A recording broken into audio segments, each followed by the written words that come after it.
Welcome to Investor's Guide. You're watching ET Now. Thank you for joining us. This is the show that helps you find the perfect investment products in the market. And this week, we're focusing on those of you who haven't gotten started and all of your money is still sitting in your savings bank account. Yes, you know who I'm talking to. You can write down an email ID that's at the bottom of your screen right now and send in any question you might have about how to get started on your portfolio. Over the next half hour, if all your money is sitting in that bank account, withering away with neglect, let's sweep in and save it. We bring you an investment plan. In our product review this week, we look at the Reliance Equity Opportunities Fund. And the cancer of any portfolio is credit card debt. We'll tell you how to rid your portfolio of that debt later on the show. All right, let me bring in Dhirendra Kumar, the CEO of Value Research. Dhirendra, thank you so much for joining us on Investor's Guide. Let's get straight to our portfolio versus portfolio segment. Mitesh has written in from Rajkot. He's 32 years old. He has 3 dependent family members, including a young son who's 2 years old. Now, he saves 15,000 rupees every month. But here's the interesting part of his portfolio. 65,000 rupees in an emergency fund, which is very good. No health insurance, no life insurance. Mitesh, I can't believe you're still writing to us without starting off on your insurance policies. That is paramount, and you need to do that today, especially since you are the only earning member of your family. Now, he tells us he saves 25 lakh rupees in fixed deposits, and his goal is to raise about 1.5 crore rupees over the next 20 years. Dhirendra, let's start at the top. Health and life insurance, how important is it for him to do that today? Getting adequate life cover and getting a health insurance is the first step to any planned approach to financial planning. So that is important, getting adequate life cover because you'll be accumulating your savings and you'll be, your first goal should be to protect your family if you're not around. So that is one. Health insurance is needed because all your investment or savings plan will be derailed if you are faced with a big expense on that front. So both are first step, and they come in hierarchy of things to do. They will come on top. Dhirendra, let's look at his savings. Now, accumulating 25 lakh rupees is not easy, and I'm sure it's taken him a very, very long time. It's all in fixed deposits, which means that he's very risk averse. So for someone like that, if you recommend that he should be considering equity over the long term for 20 years, what is the case for him to move that money out of fixed deposits, especially given the fact that a fixed deposit will currently generate about 9% annually, which is fairly impressive? Would you still recommend he moves his money into equity?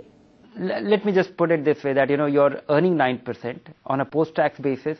All your income, all your interest income will be taxable, and so assuming that you're in 20% or 30% tax bracket, it's far lower. It is not in a position to beat inflation. If you have this 25 lakh rupee today, and if it continues to earn even 10% after, effectively the post-tax return is 7%, going by the rate of inflation, you will actually be getting poorer.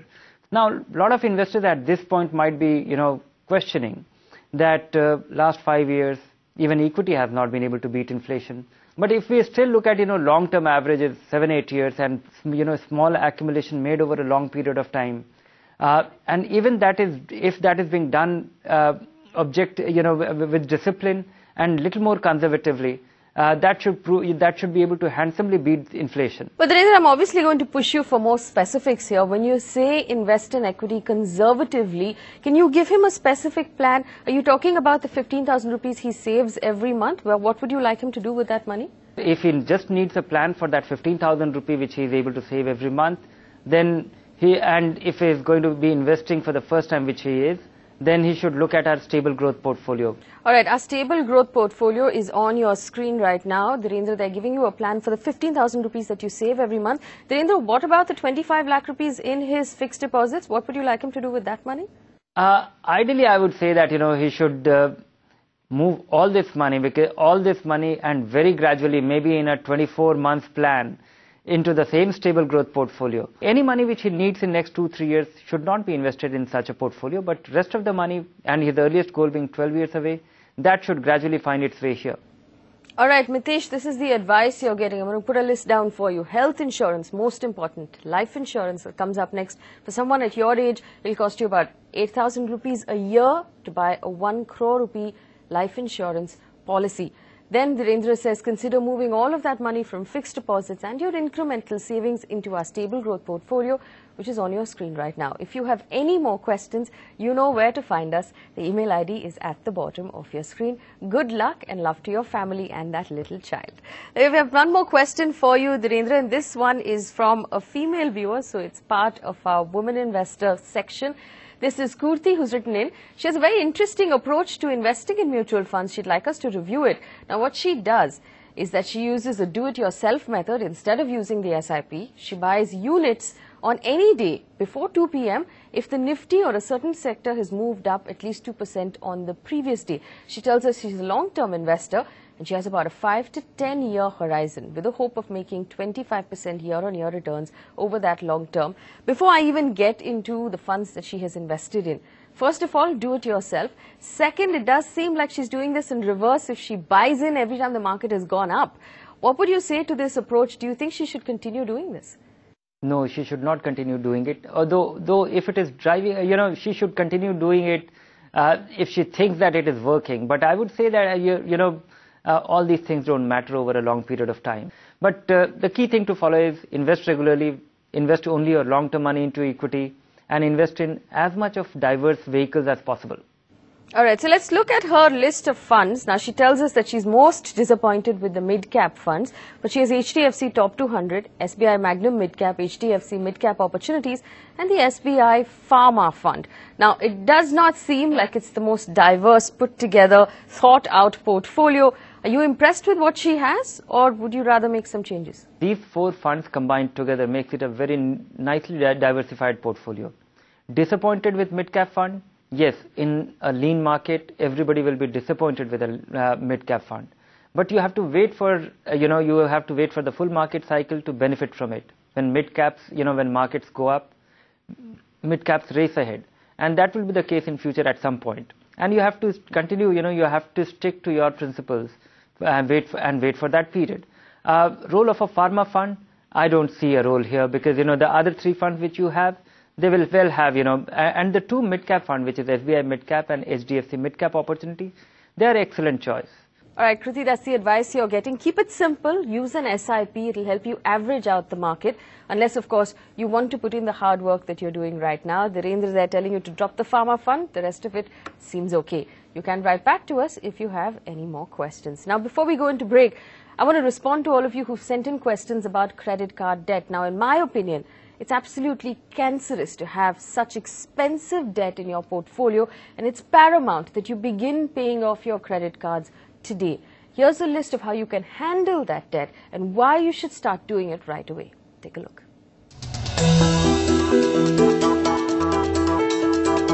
Purvi Kothari is young and living in the big city. And while she puts a lot of thought into her purchases and is careful about her health, she has not been paying much attention to her finances. Purvi has been overusing her credit card. Swiping may be easy, but paying the bills, well, not so much. And if like Purvi, you have also accumulated heavy credit card debt, it is time to worry. Credit card debt is the most expensive debt in the market. I think credit card debt is the first thing that you must pay off. Other forms of debt, you could argue that, you could keep some savings balances and liquidity, etc. But, I think it's almost never ever going to be advisable to have a credit card debt and continue to save money. I think the differentials are just too large. Let's break up your credit card bill so you understand how it works. All credit cards in India give you a minimum 30 days interest-free period, which is a part of your billing cycle. You are required to pay a minimum amount of 5% on the due date. Here's the trap. The credit card company charges you interest of 2.5% to 3.75% per day on the remaining amount. That works up to 30 to 45% a year. That's not all. Your bill will also include finance charges, late payment fees and service tax, making the effective cost much higher. It goes without saying, you should always pay off the entire bill amount before the due date. If you can afford it, pay in full. If you can't afford it, you must know first that when and how you will be able to afford it. You must keep making at least the minimum payment so that the charges don't build up. If you have a large amount due on your credit card, you should pay it off today. Start by finding out how much you owe. Make a list of all the cards you have and the outstanding amount on each of those cards. Now utilize all your savings to pay off your cards. If your savings are falling short, liquidate your financial assets to clear off your debt. It's pointless to save money in a fixed deposit, in a mutual fund, etc. while you're carrying credit card debt. Just liquidate any asset, no matter how high yielding. Just liquidate it and pay off your credit card debt as far as credit card is concerned. There could be some minor jewelry items you might have. Liquidate it and pay it off. If you don't have any financial assets to liquidate or enough savings, consider taking a personal loan with a lower interest rate so you can pay off your credit card debt. Personal loan will give you far more structure to paying it off, because it will have a tenor and it will have an EMI, and therefore by and large this is the amount of money that I might sort of want to compartment into to pay off this debt that I've got. Once you have paid off your credit card debt, you should surrender your cards and have them cancelled. If you believe, you can be disciplined. Keep only one credit card to use in case of emergencies. But we must not forget that cancelling a credit card has implications in terms of reducing your ability to improve your credit score. So for good consumers who can control their spending habits, cancelling an old credit card may not really make sense. They can continue to hold on to it. Now here's a list of things to do to keep your bills under control. First, get an auto debit facility with your savings bank account to deduct the entire amount due every month. Second, read every letter or email you get from your credit card company. Third, never withdraw any money from an ATM using your credit card. And finally, if you plan to make a large purchase on your credit card, make sure you immediately convert the outstanding amount into an EMI. All right, I hope you wrote that down. Coming up after the break, the Ranger is going to stay with us. We'll talk about the Reliance Equity Opportunities Fund. We'll find out how it's been doing over the last 1 year and if you should add it to your portfolio. Don't go anywhere.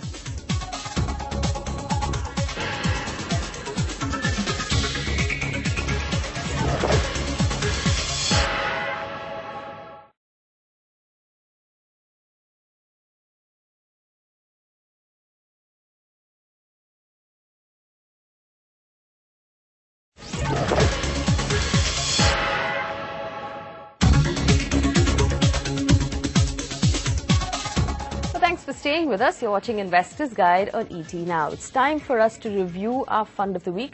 This week, we're looking at the Reliance Equity Opportunities Fund. Avan is going to give us a quick introduction into this mid-cap fund, and then we'll come back and talk about whether you should be buying into that fund today.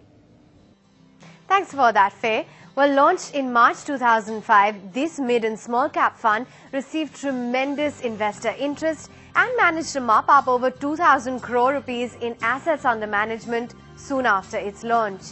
Even today, it is the largest mid and small cap fund in our market, managing nearly 5,000 crore rupees in assets. The fund started off with a focus on large cap companies, but gradually moved to smaller companies, making it riskier when compared to the other equity diversified funds. In terms of performance, the Reliance Equity Opportunities Fund started off strong and became a top quartile performer in 2006. But in the 2 years that followed, it failed to impress investors and underperformed the Sensex as well as its benchmark. The fund manager began to make up in the second half of 2009, generating an overwhelming return of 109% as against 81% by the Sensex. In 2010, it continued this trend, giving investors nearly double the return of the broader markets. Despite the choppy performance of the mid-cap stocks in 2012, the fund gave its investors a return of 47%. With that, it's back to you, Faye. Thanks, Avan. Dhirendra, Reliance Equity Opportunities, the fund we're looking at. Now, even though the last year has been very difficult for mid-cap stocks in general, this fund has managed to beat its category average. But it is rated number 14 in its category. So is this the best mid-cap fund for us to buy right now? It is an impressive mid-cap fund, and it has been through a full market cycle. It has been around for 8 years. It has done well consistently, beaten its benchmark well. And consistently, that is the key thing, because many other Reliance funds have been erratic over time, and mid-cap funds tend to be more erratic. And here is a fund which has been able to navigate through the down, the lean period much better. And so I think it's an excellent choice. It has been a very impressive fund if you're looking for aggressive growth. Yes, it has actually moderated on the growth, but in terms of managing returns from in this category with great stability, it has done an excellent job. Dhirendra, when you reviewed this fund in December last year, you gave it 4 stars. Have you changed that view right now? Where would you place it? Going by the way it has navigated through all the lean period, I will assign a 5-star. And there's a possibility that this fund can move up the capitalization scale, and it can become a multi-cap fund.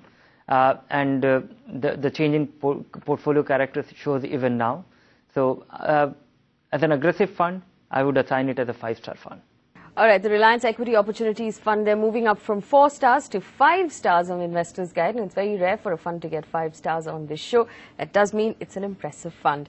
Let's move on now to our hold or sell segment. Well, Satish writes in from Bangalore. Dhirendra, he's 37 years old. He began investing 15,000 rupees a month in equity mutual funds a year ago. His aim is to create a huge corpus of wealth over the next 20 years. He wants to know if his investments are on track. Right on top, he has the L&T Equity Fund. Now, given the change in management of this fund, are you still impressed with the way it's doing? Yeah, there has nothing been there's nothing alarming about the change, and they are navigating well, and they need to be allowed more time, and this fund has actually retained its characters, so he can hold on. The L&T Global Real Assets Fund, Dhirendra, that's the next on his list. A global fund at this point, would you recommend he continue investing?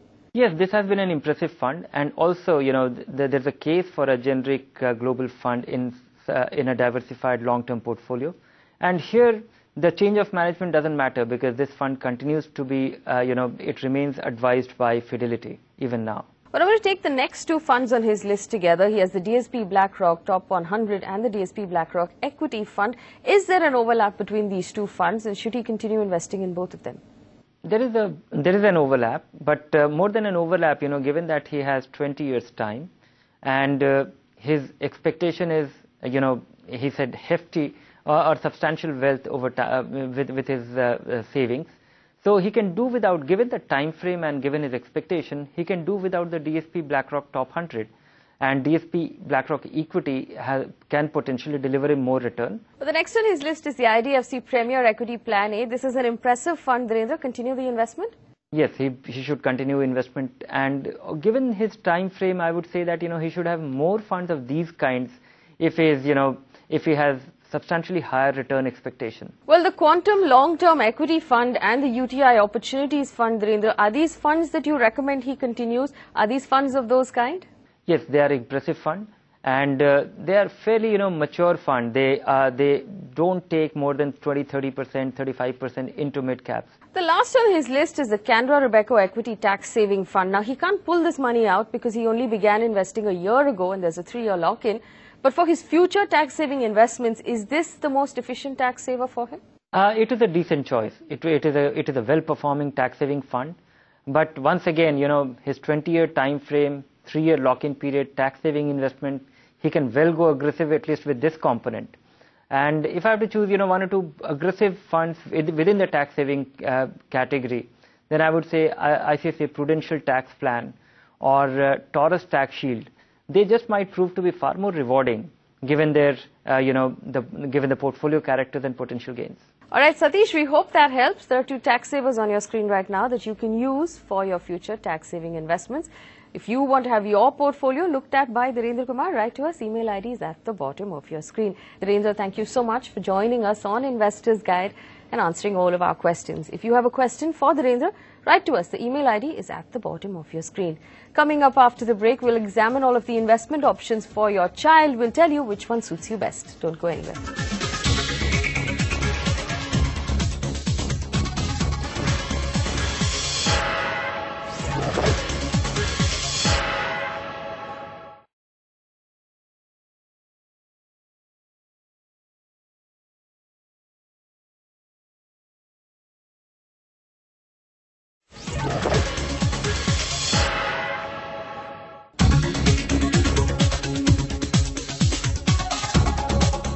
Welcome back. You're watching Investor's Guide on ET Now. Thank you for staying with us. Let me bring in Gaurav Mashruwala right now to answer some of the questions you sent in during the week.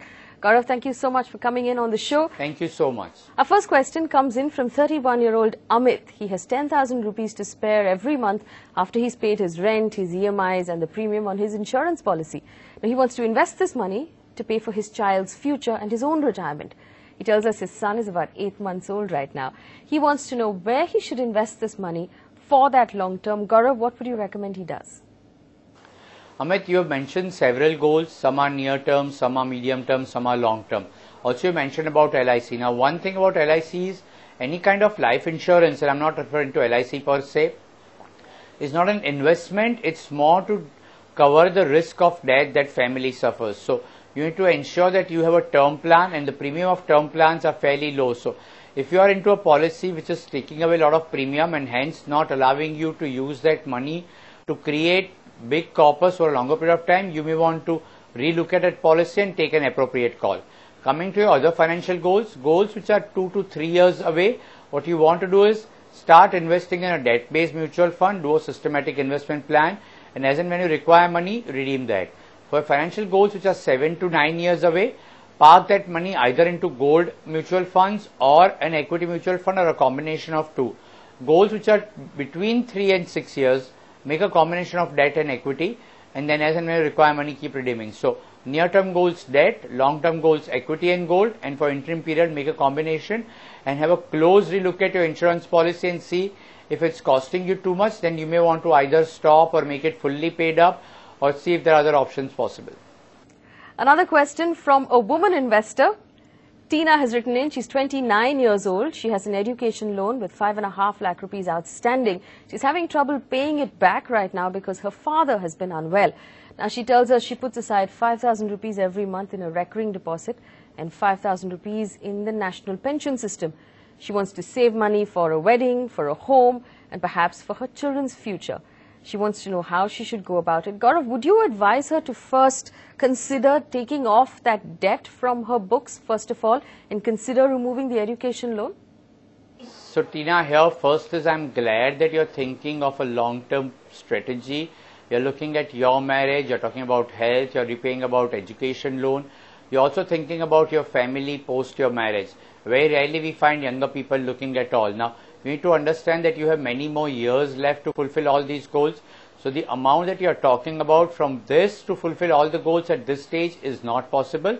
But that's the case with everybody who are young. So, you have to keep in mind and you have to prioritize. Now, if your priority is paying back education loans, which I feel it should be, then don't invest, just keep paying back the education loan. If father's health is a concern, then one more thing that you can do is keep aside money either to purchase health insurance for him. If that's not possible, then keep aside money in a debt fund and create some corpus which can be used for his ailment and treatment. Apart from that, marriage is 1 year away, and hence as far as marriage is concerned, start a systematic investment plan into a debt-based mutual fund, and at the time of marriage, redeem that money and use it. However, if marriage is not certain, this is just your assumption, if you have still longer time, say 2 to 3 years, then choose a fund where you have certain portion going in equity and debt. So, I have given you strategy for each one of your goals. However, you will have to choose which is your priority and based on that use the strategy. We have time for one last question. Anwar has written in. He's 58 years old. His wife is 51, he tells us. Now, he has 2 lakh rupees in savings right now and he wants to buy an insurance policy to cover both himself and his wife in case of any eventuality. Gaurav, he's obviously talking about a life cover right now, but it's also important, Anwar, for you to consider a health cover for you and your wife if you don't already have one, to cover any medical emergencies. But Gaurav, is it wise, first of all, for him to consider life insurance at this age? Anwar, at this age, life insurance will cost a lot of money. We normally recommend term plan because that's the plan which is to cover the risk of death. You'll have to take a call whether you really need it, because what you will have to do is you have to buy one term plan for yourself and make your wife beneficiary. Second is take a term plan for her and make yourself beneficiary. Normally, life insurance should be taken if a death of a person is financial loss to surviving spouse. So, if your death is a financial loss to your spouse, take a life insurance on you and make her beneficiary. If her death is a financial loss to you, then take life insurance for her and make yourself beneficiary. If her death is not a financial loss to you, it's just an emotional loss, then there is no need to have life insurance for your wife. So take a call based on what the financial loss is going to be, and based on that pick up a plan. Chances are that plan may cost a lot of money. In that case, take a call whether you want to buy a life insurance policy or keep aside this money, create a corpus which can go to surviving spouse in case of death. Anwar, remember I was telling you, you and your wife can buy a health insurance policy that covers you both, which is also very important. Your savings would be better utilized there. If you have any trouble picking a policy, you can write back to us. We'd always be glad to help.